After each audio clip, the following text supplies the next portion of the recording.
Hello, શું તમને પણ ફેસ પર અથવા કોઈ જગ્યાએ સાદું કાળા કલરનો તલ, મોલ અથવા તો ફ્રેકલ અથવા લેન્ટિજન્સ જે પણ તમે કહેતા હો છે? તો આ વિડીયો તમારા માટે છે.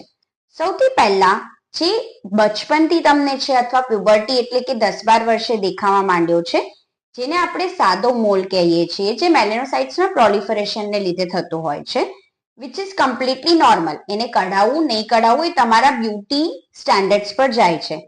સેકન્ડ, ઘણા પેશન્ટ એવું પૂછતા હોય છે કે મેડમ આમાં કેન્સરના ચાન્સ ખરા?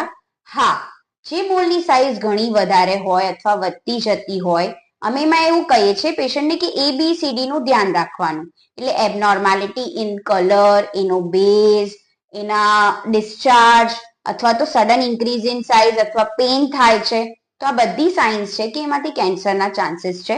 પણ એઝ ઇન્ડિયન સ્કિન એટલે ટાઈપ 4 અને 5 આપણને રિસ્ક ઓછો છે કમ્પેર ટુ ટાઈપ 1 અથવા ફેર સ્કિન પર્સન. આપણી સ્કિન ઇઝીલી ટેન થાય છે રાધર દેન કેન્સર થવાના કરતા.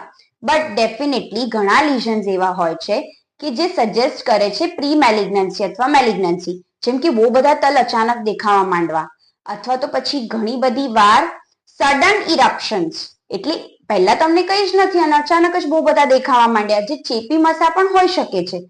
So consult your dermatologist and get to know what is the problem. Thank you.